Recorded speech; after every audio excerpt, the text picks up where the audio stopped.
Hello and welcome back to my small little library. Today we're gonna talk about some small books.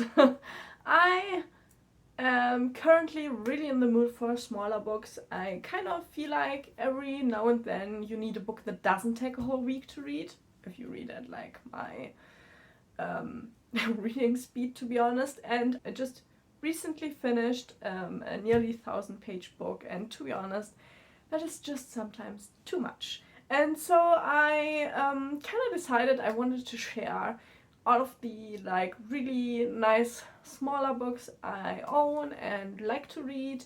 I am focusing on the books that I own physically. A lot of my shorter books I lent from the library and stuff because, and I know that sounds mean, but sometimes I feel like it's so much money for such a small book that I'm through so quickly. So I tend to only buy the small books that I really love and read again and again and again, because then I obviously get a lot out of the book. But obviously that's not fair, like every book has its value, and yeah, but if we're honest with the amount of books that I buy, obviously I'm gonna kind of get a little bit more out of the bigger books, just because it's a longer time to read them. And so yeah, that is the reason why I own way less smaller books than I actually read. But I do own quite a few that I really love and I think are good reads for in between the bigger books, and yeah, nice quick little stories. Yeah.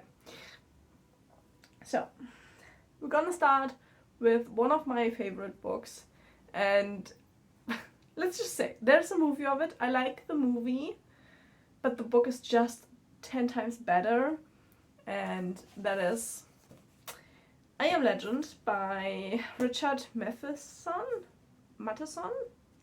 Don't know how to pronounce his name.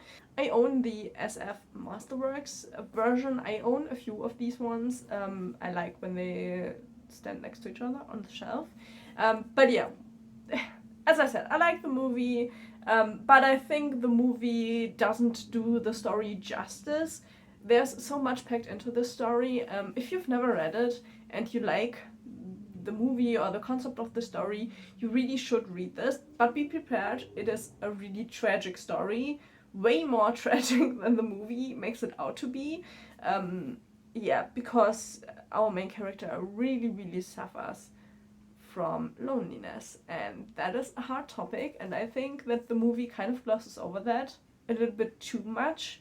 And so yeah, if you ever get the chance, please read it. It's amazing. The horror is more like existential horror than the vampires, whatever you want to call those things. But yeah, I absolutely love it. Yeah, to be honest, one of the best buys ever, where I did know the story before, because I watched the movie before I ever read the book. And I was kind of like, just interested to see the original material. And although I think they did what they could in the movie without making it like a really depressing 2 hours, yeah, I think everybody should read the book in this case. Then we have 2 books from one author. I actually read even more of his shorter stories, but I don't own all of them. I do plan on buying them, but they are harder to get actually than some other shorter stories. So we have One Day All This Will Be Yours by Adrian Tchaikovsky, and then we have Elder Race, obviously also Adrian Tchaikovsky. So yeah, we have, this one is a sci-fi book, and this one is a book about a time war, and nobody is supposed to remember it because nobody is supposed to have survived it. I like the whole concept of the story. I found it really interesting, and I was positively surprised because as I bought this, I ordered this on Amazon, and I didn't know that this is actually a limited edition, so there are only 1,500 copies made, and they are all signed as far as I can see. So yeah, I was really positively surprised when I got this book, and so yeah, it has a pretty special place in my bookshelves because I love Adrian Tchaikovsky, I love his sci-fi books, and so yeah, this is a pretty special copy, to be honest. And then this one is more of like a fantasy book where we have people living in the valleys, and then they have the tower, this tower towers over it all, and there's somebody in there, the wizard, and it is more like sci-fi fantasy mixed, and I really don't want to spoil anything because I found the story to be really, really interesting and unexpected. So yeah, these two are really good. There's one horror story in space, like planets that have like holes in them, and then they explore them. Walking on Aldebaran is, I think, the title. I'm gonna put it here. And then there's one where also a sci-fi short story by him, where children have to do the really dirty work in the world, and it's a really tragic sci-fi kind of also. That one I also did really like, but those two I don't own yet. So yeah, I only have these two to show. Then I do have to show you one of my favorites. This is a childhood favorite, and I'm never gonna be sick of it, and that is Alice in Wonderland. I have this Penguin edition. As you can see, it's a really, really small book. It's a really quick read. It's just a fun read, you know, if you need like a really, really fun in-between book. And if you want to read a little bit more, I also have this edition.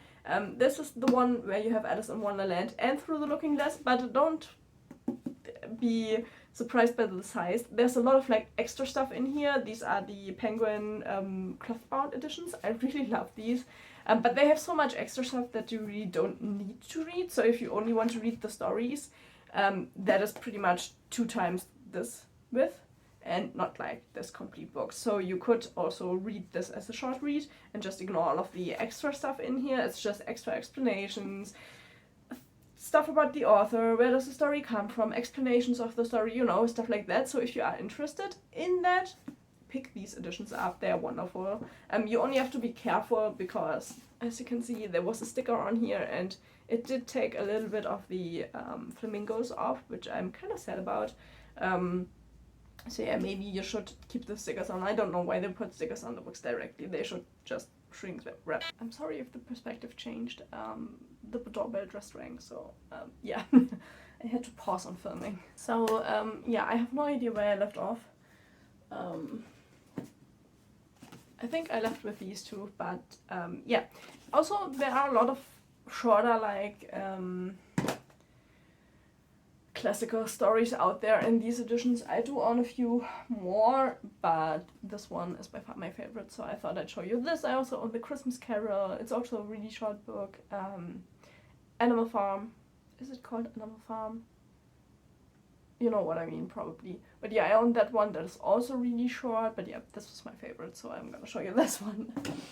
Then, the next one, I struggle with this one a little bit, but I still think it's like a really nice version. So first we have The Sleeper and the Spindle by Neil Gaiman. This isn't really a graphic novel, but for me it kind of always like falls into the category. It's like so many illustrations, you know, you have whole illustrated pages, and then you have like, you know, a little bit of text and a lot of illustration. So yeah, this one, really, really quick read. It's a reimagining of what is it? Sleeping Beauty? Is it the one that gets poked in the finger? I think it's Sleeping Beauty. But yeah, it's an alternative telling, really dark and a little bit more on like the scarier side. And then this one belongs to my partner, but I also read it and I really, really enjoyed it, and that is Batman The Killing Joke, the deluxe edition. Really, really great graphic novel. I love the style.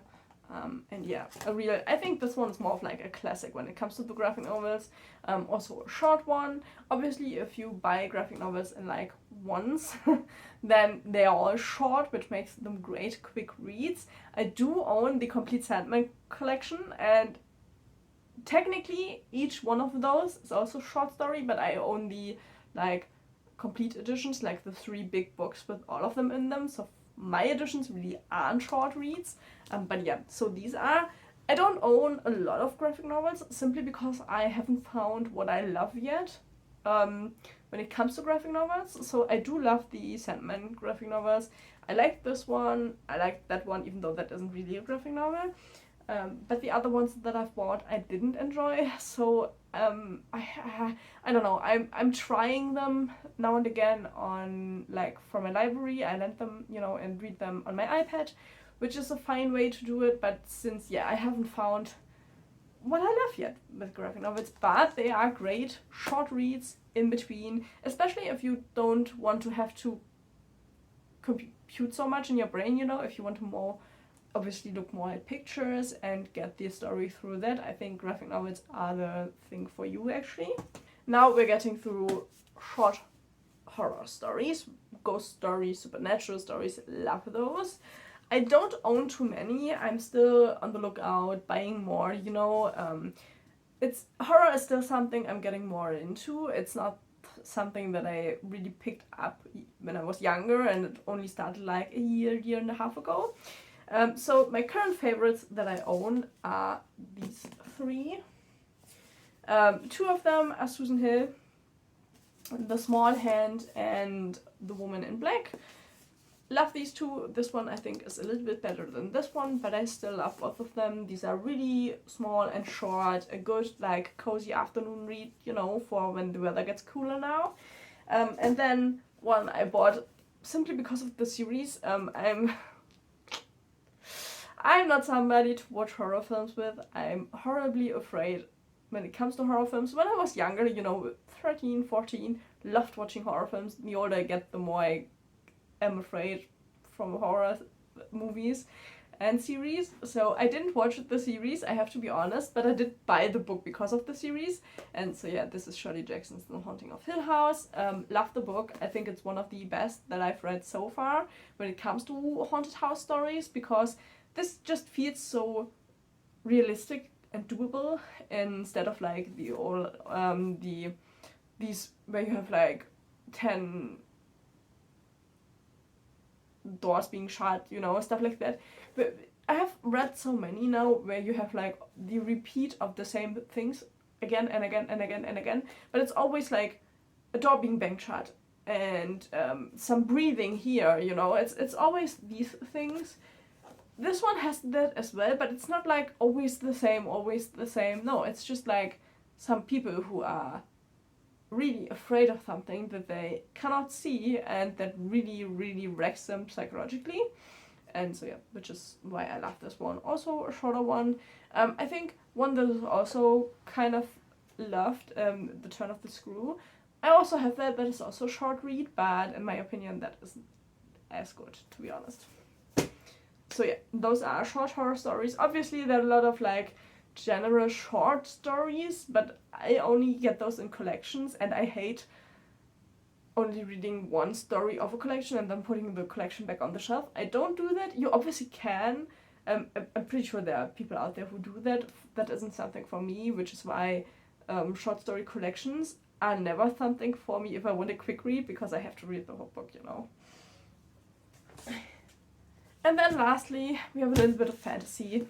And this is a series. I love them. I know they are not for everyone, but I think, isn't that with most books, But that is the series by Sean McGuire. And I don't know, do they have a name for the series? To be honest, I really don't know.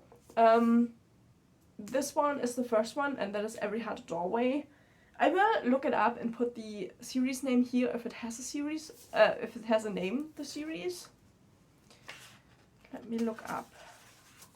Oh, so the series is called The Wayward Children.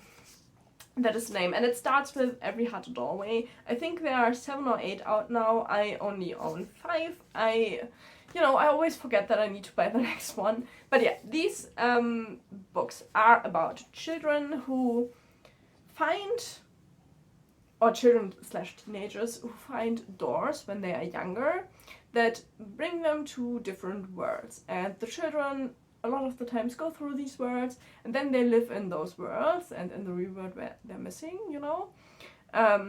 And so they live in those worlds, and they are categorized into like chaotic, good, evil, orderly. You know, you have all of those descriptions, sweet, stuff like that. And once the children age, a lot of the times they get thrown out of their worlds for different reasons. It's really just a lot of, you know, every character has a different story. And those children have a hard time finding their life in the normal world again. And we have Eleanor, I think is her name. Is that her name? Yeah, Eleanor West, who is or was also one of those children, and she's older now. And she has opened a school for these children, and parents think it's just a school for like children who lost their way, pretty much, or like who are just not able to go to a normal school and live a normal life. And so they bring their children there, and she educates them about the world, what happened to them, and that there might be a possibility that they could find the door again, which is what most of them want. But she also kind of like makes sure they know what the normal world is and how they can integrate back, because there's a good chance that they will never find the world again. And we start with like one girl, and she has then kind of a friend group in the school, and every book is pretty much mainly about a different character. Yeah, I really love these. I think they kind of like play a lot with the insecurities of children and teenager, you know. I could see myself in a little bit of these books, but I think these books really like pack those insecurities and dreams that children have into stories. And these aren't children's stories, let me get that straight.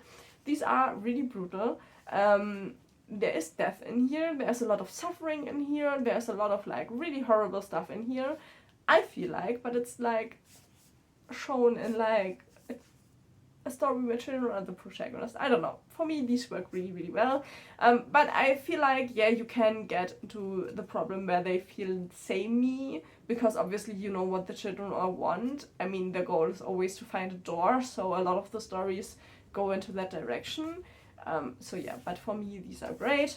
And then we have this one still, and that is Over the Woodward Wall by A. Deborah Baker or Sean McGuire, and this is a book that gets mentioned in these. I'm not sure, actually I'm not sure if this book isn't mentioned in her Middle Game series. Might be that this is a book out of the Middle Game series. Yeah, but this is also a short story, also a fantasy story by the same author, so I grouped it in here with those. But yeah, these are great. I love them actually. So yeah, I would recommend to read them, especially if you want to like, you know, still have like a series, but you want to have like smaller books inside of that series. So yeah, hopefully you found this video interesting. It's just, you know, kind of a little bit to share what I read when I don't want to read a bigger book. So yeah, hopefully you enjoyed the video. Leave a like, maybe subscribe, and I will see you hopefully in the next video. Bye bye!